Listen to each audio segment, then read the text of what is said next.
Actuellement, nous traversons un moment inédit en Allemagne, notamment en ce qui concerne l'investissement immobilier. Moi, je pense que c'est le moment, plus que jamais, pour des Africains en Allemagne, de devenir finalement propriétaires et surtout investisseurs immobiliers. C'est lui qui va louper ce moment qu'on est en train de vivre en Allemagne actuellement. Je pense qu'il ne sera jamais propriétaire ou alors investisseur immobilier.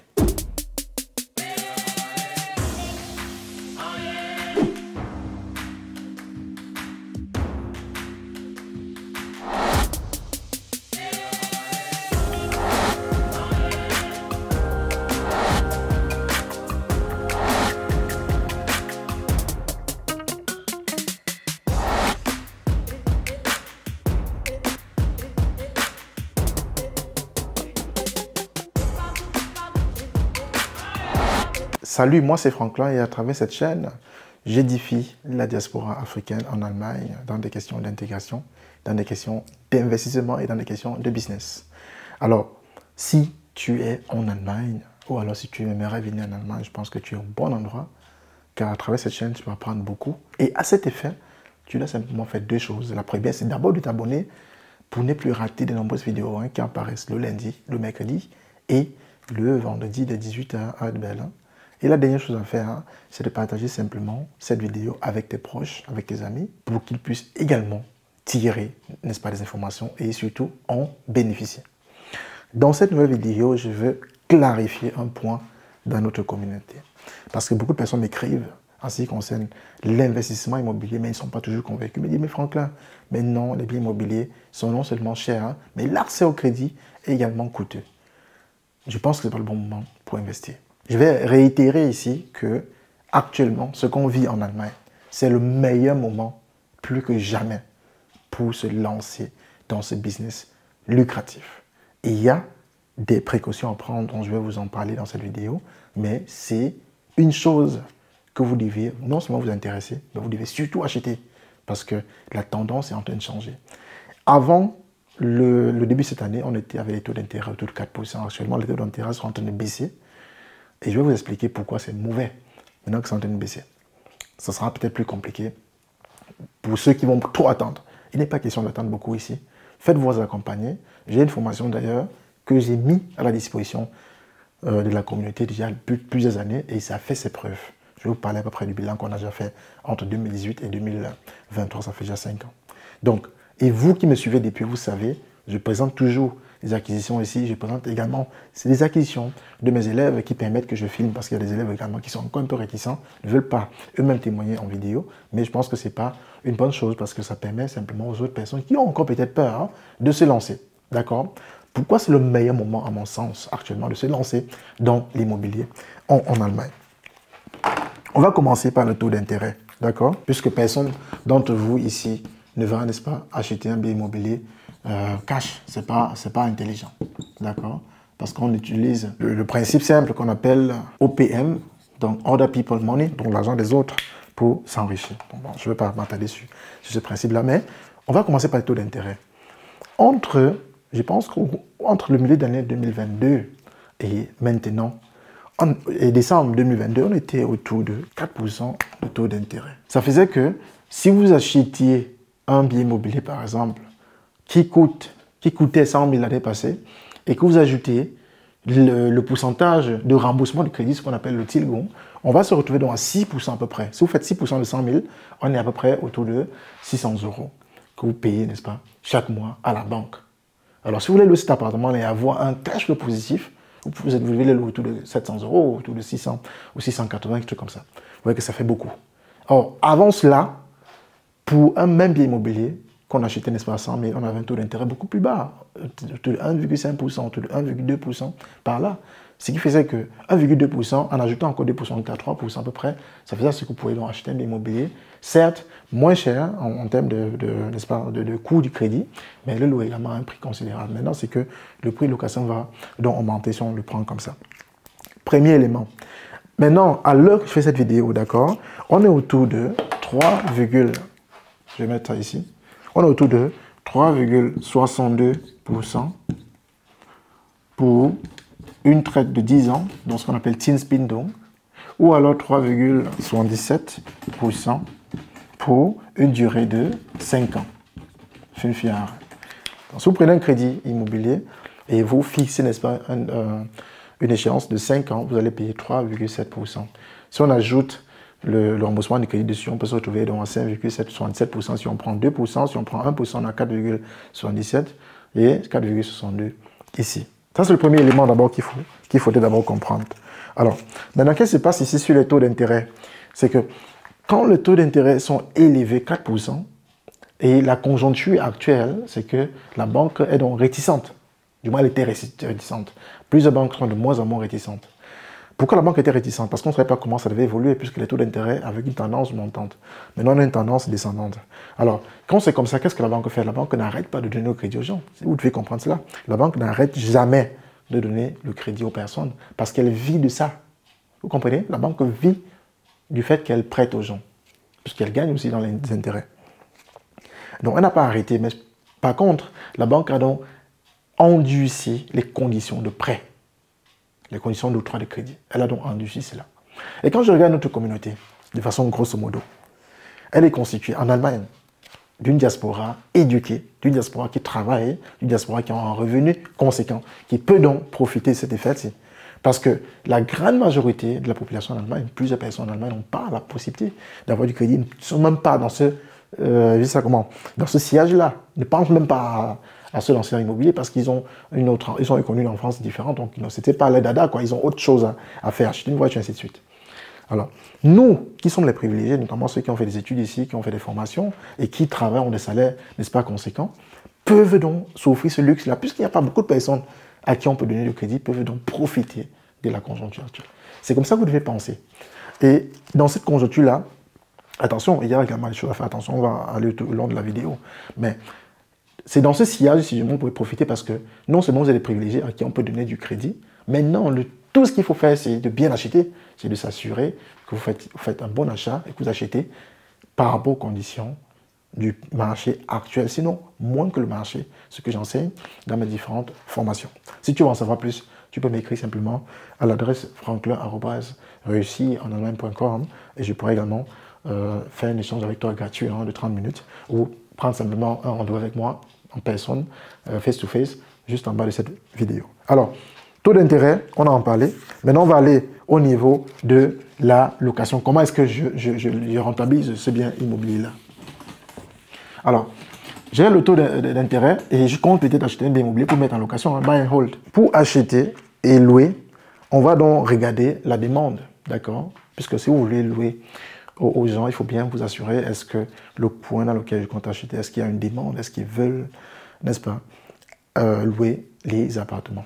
Si vous connaissez déjà le type d'appartement que vous comptez acheter ou le type d'immeuble que vous comptez acheter, vous pouvez déjà, n'est-ce pas, faire une simulation sur Internet. Ça veut dire que vous mettez une annonce fictive, entre guillemets, où vous mettez les paramètres de votre appartement, de votre immeuble que vous comptez acheter, et vous regardez à peu près la résonance. Là, vous êtes dans le marché. Je vais aller plus loin.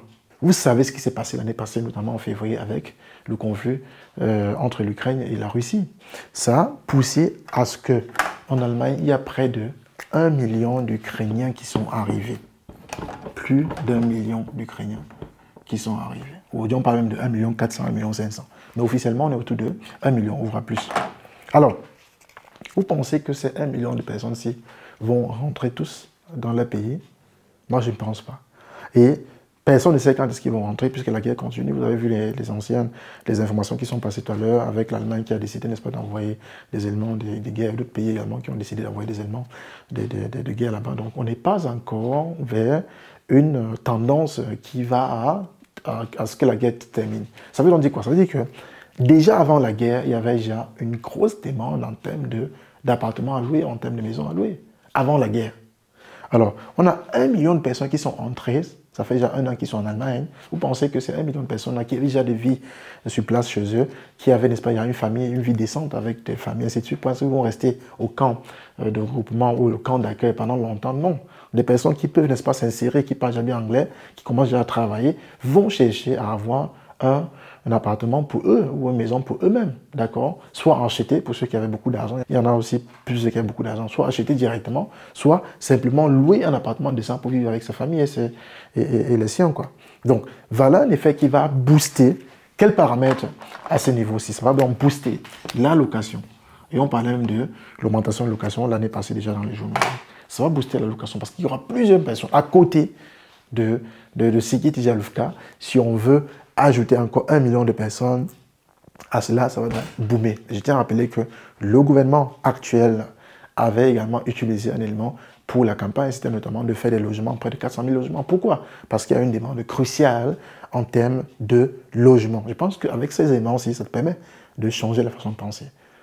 Le business immobilier est plus que jamais intéressant actuellement. Alors, ça c'est le paramètre maintenant de la conjoncture actuelle en termes de location, d'accord? Maintenant, on va aborder le coût de l'immobilier. On va aborder le coût de l'immobilier. D'accord? À combien est-ce que j'achète mon bien immobilier actuellement? Je vais être sincère ici avec vous dans cette vidéo, ceux qui me suivent depuis. Les gens avec qui je discute parfois, de la communauté, qui sont même ici depuis longtemps, parfois disent non, vraiment, l'immobilier, c'est pas cool, c'est pas intéressant. Il faut pas mettre son argent dedans, ainsi de suite. D'autres me disent non, c'est trop cher, ainsi de suite. Généralement, c'est ça. C'est trop cher, Franklin. Il faut faire attention quand vous utilisez les mots, parce que quand vous utilisez les mots, vous donnez des informations à votre subconscient et ça vous rassure, et parfois ça vous bloque, ça vous empêche d'avancer. Je vais m'expliquer. Quand vous dites que quelque chose est cher, qu'importe ce que c'est, il faut toujours avoir un référentiel. D'accord? Vous ne pouvez pas dire qu'on vend une tomate à 1 euro, c'est cher, on vend le pain à 50 centimes, c'est toujours cher. Non, il faut toujours un référentiel. Si je veux acheter dans une ville comme Stuttgart, ou une ville comme Berlin, ou une ville comme Munich, ou une ville comme Nuremberg, je dois d'abord m'assurer de la référence là-bas. À combien est-ce qu'on vend tel type d'appartement, tel type d'immeuble sur le marché? Et là, je tire la référence. C'est par rapport à la référence que je peux donc dire que cet appartement est cher par rapport à tel. Parce qu'ils ont les mêmes caractéristiques, d'accord? Ou alors je m'informe sérieusement sur le marché et là, je peux donc faire la différence. Mais pas que je suis ici, on me vend un appartement à Dresden, je dis que c'est cher. Sur quelle base? Ou que c'est moins cher, sur quelle base? Donc, il faut apprendre à agir en tant qu'investisseur, avoir un canevas. Sinon, vous n'allez jamais vous lancer dans ce business. Je dis bien jamais vous lancer dans ce business. Ou alors, soyez sincère avec vous, vous dites, écoute Franklin, je ne veux pas me lancer dans l'immobilier, c'est un choix. Ou, c'est pas pour moi, c'est un choix. Mais n'empêchez pas les autres à se lancer en disant, c'est trop cher. Non. C'est quoi le référentiel? Si vous achetez un appartement ou un immeuble qui coûte 200 000 et que ça vous rapporte, c'est pas moi, 40 000 euros d'entrée locative annuelle, c'est mauvais ou c'est bon. Donc, c'est à vous de voir. Donc, il faut, dans votre langage, votre façon de parler, il faut essayer d'ajuster cela pour pouvoir, n'est-ce pas, être bien. Et il y a des personnes, par exemple, ici, qui aiment bien dire non, je vais attendre que ça baisse. En mode passif, quoi, non, j'attends que ça baisse avant de me lancer. Je tiens à vous rappeler ici qu'entre 2018, d'accord, et 2023, mes élèves et moi, nous avons investi près de 5 millions d'euros en termes d'investissement immobilier en Allemagne. Et pour que tu comprennes un peu ce que ça signifie, je vais faire un petit calcul, je ne vais pas entrer dans les détails, petit calcul, parce que tu as la possibilité de prendre rendez-vous avec moi pour échanger, n'est-ce pas, sur les détails. Alors, 5 millions d'euros d'investis en 5 ans, si je prends les investissements également de mes élèves qui ont eu d'abord le temps d'apprendre, ainsi de suite, avant de se lancer, et si on va de rentabilité en moyenne, autour de 6% de rentabilité, ça fait donc une entrée locative annuelle autour de 300 000 euros, je pense bien. Donc ça fait 300 000 euros d'entrée locative, et puis on a une entrée locative mensuelle autour de 25 000 euros, à peu près. D'accord? Voilà la performance qu'on peut obtenir quand on se forme, quand on a les connaissances dans quelque chose. Vous allez maintenant dire, mais Franklin, oui, c'est une entrée locative brute, c'est vrai. Il y a des charges également qui sont à l'intérieur, il faut manager, ainsi de suite. Mais attention, le plus important dans ça, c'est que dans tous ces investissements-ci, il n'y a pas un de mes élèves qui retire l'argent de sa poche pour injecter. D'accord? C'est totalement payé par le locataire. Totalement. Le travail qu'ils font maintenant, c'est le travail de management. Il faut manager. S'il y a un problème, il faut gérer, ainsi de suite. Mais tout le volume, ce patrimoine-ci est clairement remboursé par le locataire. Et d'année en année, qu'est-ce qui se passe? C'est que la charge, n'est-ce pas, d'endettement baisse pendant que eux, ils s'enrichissent. Et c'est ce que je souhaite à tout le monde. Parce que personne ne peut dire avec exactitude, et c'est pour la plupart d'entre nous, hein, personne ne peut dire avec exactitude ici quand est-ce qu'il va retourner en Afrique. Et même si vous retournez en Afrique, il y a de fortes chances que vous revenez ici dans l'espace Schengen, peut-être pour rendre visite à vos amis, peut-être pour vous soigner, ainsi de suite. Donc il y a une forte probabilité de revenir. Alors si c'est le cas, ou peut-être même venir voir vos enfants qui ont peut-être décidé d'étudier ici. Si c'est le cas, ce n'est pas intéressant d'avoir quelque chose qui vous rapporte en euros ou en dollars pour que vous puissiez, n'est-ce pas, facilement revenir, puisque vous avez, n'est-ce pas, des sources de revenus dans l'espace économique dont vous allez peut-être faire face plus tard. C'est parce que vous comprenez un peu la façon de penser. Donc vous devez également penser comme ça, si on peut atteindre ce niveau de performance. Et ça passe avec la formation. Je ne vous dis pas forcément de vous former chez moi, hein. Formez-vous ce que vous voulez. Mais je vous dis simplement que pour vous lancer dans ce business et avoir du succès, hein, il est impérativement important de vous former. Parce que acheter un bien immobilier, c'est quelque chose. La gérer, c'est autre chose. Récemment, par exemple, j'ai discuté avec une que j'ai accompagnée du côté de Dortmund. Elle avait des difficultés, cette dame. Mais avec mon appui, on a pu, n'est-ce pas, résoudre le problème. Aujourd'hui, elle a un appartement bellement rénové et elle est contente. Vous voyez? Elle m'aurait connu depuis, elle m'aurait pris mes services depuis, elle aurait eu encore plus d'avantages. Donc c'est très important de comprendre cela. Maintenant où je vais en venir, ce qui te concerne, où ça fait plus mal dans cette vidéo, c'est le problème. Mais c'est quoi le problème? C'est quoi le problème? Alors, Franklin, c'est quoi le problème? Pourquoi, d'après toi, beaucoup de personnes sont réticentes à se lancer? Je vais vous surprendre sur ce quatrième point. Le problème est simple. Le problème est simple. Le problème, c'est toi. Toi qui me regardes, qui ne veut pas te lancer, qui attend toujours. Tu voulais te lancer, tu venais de te marier, tu n'avais pas d'enfant. Maintenant, le premier enfant est venu. Ah, quand je vais avoir le deuxième est venu. Quand je vais avoir le troisième, c'est de suite. Après, tu as 3 enfants. Ça fait plus de charges. Et après, tu vois que tu n'arrives plus à gérer les 2 bouts. Maintenant, tu ne peux plus travailler en plein temps, c'est de suite. Tes revenus baissent. Et après, tu te retrouves à procrastiner, à jalouser, à avoir peur de tout et de rien. C'est toi le problème. Tu aurais dû t'appliquer déjà avant même de commencer à faire tes enfants. Ou alors, après avoir eu le premier enfant, t'engager et commencer à investir dans la chose. Beaucoup pensent simplement que non, c'est du jour au lendemain, il faut se décider. Non, il faut que j'achète tout de suite. J'ai vu la vidéo, il faut que j'achète tout de suite. Non, il y a un processus d'apprentissage. Tu ne peux pas avoir une certaine performance si tu n'as pas certaines connaissances. Tu dois d'abord apprendre, comme avec les études que tu as fait, comme avec ta formation.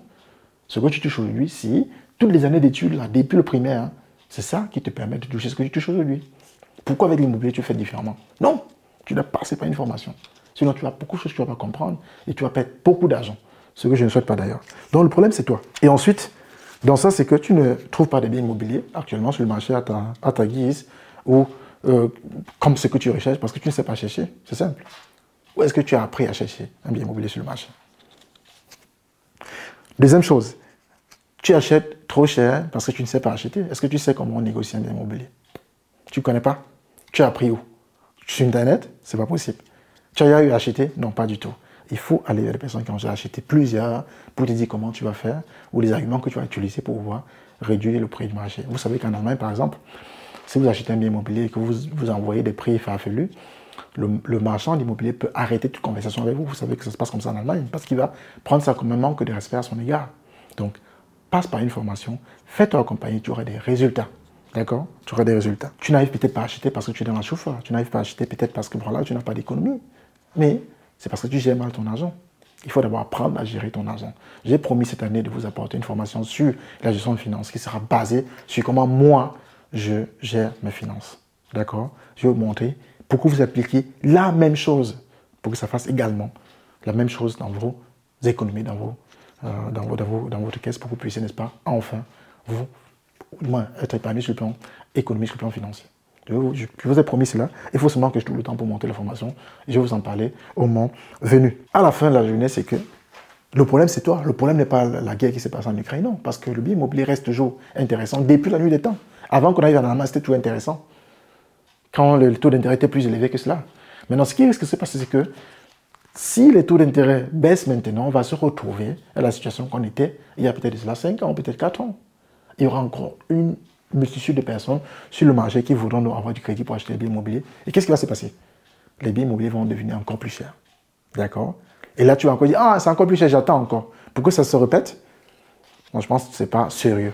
Le problème, c'est toi. Travaille sur toi et tu vas voir que tu auras des opportunités autour de toi. Donc, voilà tout pour la vidéo. Et comme je dis, si tu veux qu'on échange sur ta situation, Si tu veux vraiment te lancer dans l'immobilier ou rejoindre notre groupe d'investissement, tu as mon adresse email qui s'affiche là, franklin@réussirenallemagne.com, ou alors simplement, tu cliques sur le lien juste en bas pour prendre ta séance de consultation gratuite que j'offre à toute personne de la communauté qui souhaite se lancer dans l'immobilier de façon sérieuse et rentable. Voilà, tout pour la vidéo. C'était Franklin. On se retrouve simplement dans quelques jours pour la prochaine vidéo sur la chaîne Réussir en Allemagne. Bien le bonsoir.